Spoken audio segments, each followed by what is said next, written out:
The kids had enough fun for all of us. Are you glad Mom said let's go sledding? Yeah, it's so awesome. Bundle them up, though. It will be dangerously cold getting to school in the morning. One of the coldest nights so far this season. I'll let you know when warmer temperatures will be coming our way. Nights like this are meant for cranking up the heat.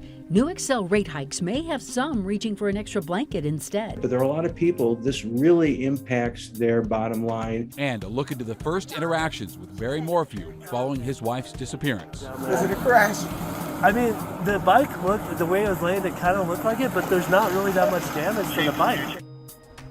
And we start with our Denver 7 Weather Action Day and all the fresh snow we received overnight. And I know most of us had shoveling duties.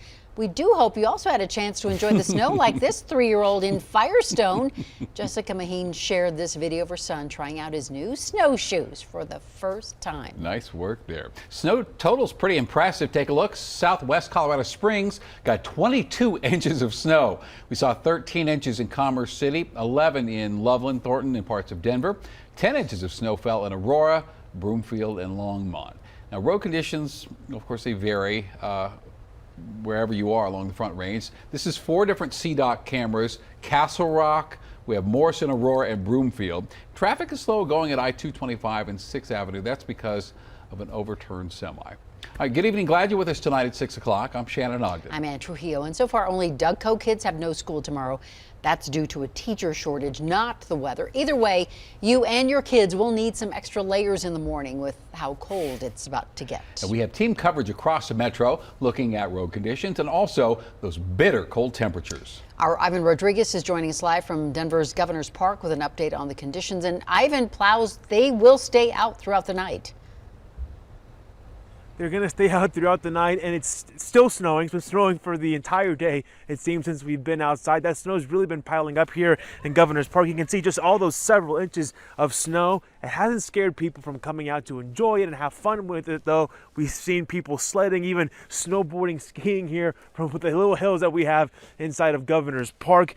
Earlier today, we took a drive down 6th Avenue and also I-70 just to get a look at the conditions. Most of those major highways and roads were clear, but still slick in some areas. CDOT tells me it has about 100 crews out across the metro treating and plowing the roads, making sure people are able to get home during their evening commute and throughout the night.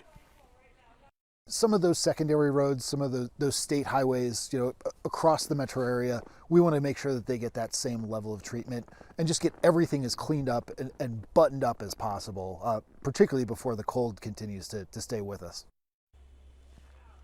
The city of Denver also has its own plows, and the main focus for them was making sure those residential streets also get plowed. Our goal is to make sure we kind of get at least one pass through those, focusing on making sure folks have a route to main areas, but also clearing in and around schools. As for the snow, it's lightened up a little bit more just in the last 30 minutes or so, but those cold temperatures are still sticking around with us and definitely getting a little bit colder as we go on throughout the night. Oh boy, we can tell. Thank you, Ivan, and you go get warm. Thank you. By the way, more than 150 flights were canceled out of DIA today. Another 178 are canceled for tomorrow. And the airport says, relatively speaking, they lucked out because only about 3 inches of snow fell out at DIA. All right, let's get to Chief Meteorologist Mike Nelson now. Obviously, as we've been saying, Mike, cold is the concern tonight.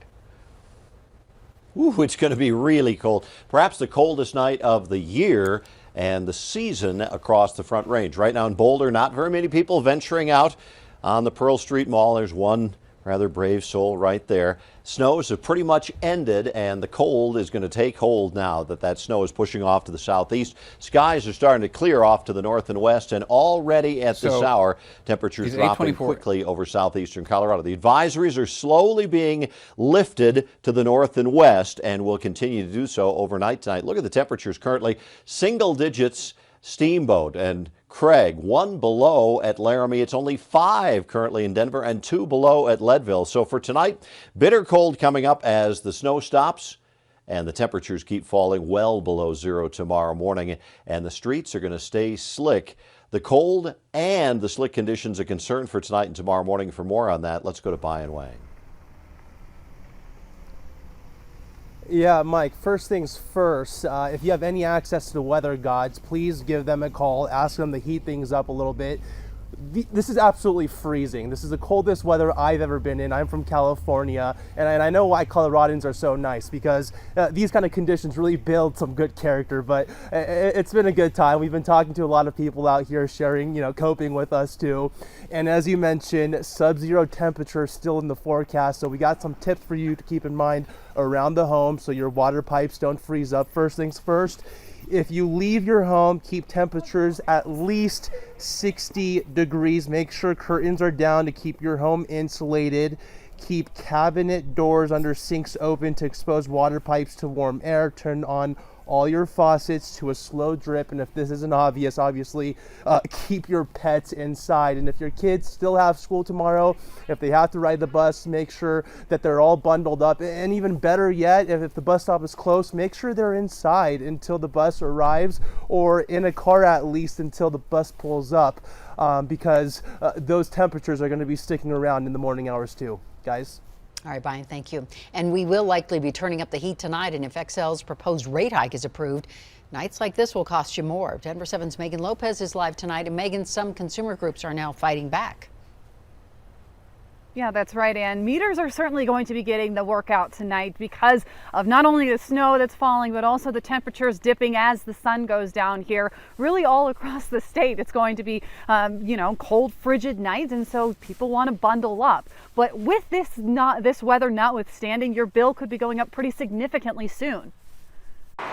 This is not video from last night's snowstorm. This is video from the snow and freezing temperatures from President's Day last year, a storm Xcel Energy and other utilities like it are still trying to recoup money from. And they are seeking to recover $550 million from their customers for both electric and gas services, in the order of $6 and change a month over a 2-year period, which I do compliment Xcel for not seeking to profit. Xcel is now waiting on the Public Utilities Commission for a final say on that increase. But just as the PUC debates that, last week the utility asked for 2 more rate increases. It's known as pancaking, where those costs stack up, one on top of the other, adding to the overall cost of your bill. On top of the $550 million proposal, there's another one for an $188.6 million increase over 3 years for natural gas, and one for $182 million for electricity. Then there's the upcoming ones for clean energy and smart meter transitions. So if you look at the stack of pancakes, it could be as many as 10. I've said IHOP doesn't have a stack that big. I think I might be right. I'm not sure. I haven't been there in a while. Cindy Schoenhaus is the director of the Colorado office of the Utility Consumer Advocate. She's concerned about what this will mean for families. So is Bill Levis from AARP. For consumers, it's hard to balance out the cost. And as I said, my bill for gas went up 44% this month over last year. My bill for electricity went up about 25%. I can afford it, but there are a lot of people, this really impacts their bottom line. They want Xcel to stop proposing ordinary rate increases and for the PUC to take a closer look at the current proposals. For its part, Xcel says the most recent proposals will help the utility invest in resiliency, safety, and reliability to meet the growing energy needs across the state. If approved, customers could see increases to their bills starting in November. So on super cold nights like this, there are a few ways that you can cut down on that energy bill. Things like turning your thermostat down. I'm sure you've heard of that. Bundling up just a little bit more. Here's a counterintuitive one. You could also have your ceiling fans run because they push that warm air down. You can also leave your doors open inside of your house in order to encourage circulation. So those are just a couple of things that, they say that can really help kind of save you on these really cold nights. Xcel Energy, other utilities also have ways that they can help you with utility assistance if you can't afford your bills. And so can the state. I'm live, Megan Lopez, Denver 7. All right, great report. And we also now all want pancakes. Thanks, Megan. And we put this story on thedenverchannel.com explaining how you can get weather updates right on your phone. You can access the 24/7 weather stream, interactive radar, and forecast updates on the free Denver 7 Plus app. A 60-year-old skier was accused of running over a 13-year-old in Beaver Creek, and now deputies are hoping you can help find him. This happened Sunday in the Bachelor Gulch area, and deputies say the teen remembers the man straight lining it right for him before taking him out. That teen has several injuries. The man took off. He had goggles with a red strap and purple lenses, as well as green and black skis. So if you know anything, please call the Eagle County Sheriff's Office. Newly released body cam video shows the first stages of the investigation into the disappearance of Suzanne Morphew. This video shows Chaffee County deputies finding Suzanne's bike. This was May 10th, 2020, the day she was reported missing. Prosecutors believe Suzanne's husband, Barry, killed her. So here they are speaking with him about the bicycle. Was it a crash? I mean, the bike looked, the way it was laying, it kind of looked like it, but there's not really that much damage to the bike. That's the thing. Lion? Yeah, it was just like Was lion. there no lion? Mountain I didn't see anything that would I didn't see anything. And she told you she was going to go bike riding? She bikes every day, yeah. Okay. She said she's going to bike when she gets up. So she was asleep in the bed when you left. Did you say bye to her or anything? No, she's sound asleep. Okay. Always leave her. Barry Morphew's trial is expected to begin in May. It's been moved from Chaffee County to Fremont County to ensure a fair trial. Douglas County schools will be closed for students tomorrow. Hundreds of teachers have called out sick, and the district cannot fill all those spots with subs. There are more than 1,200 available shifts for substitute teachers tomorrow. Teachers are angry over the board's apparent attempt to force the superintendent out, as well as changes to the equity policy.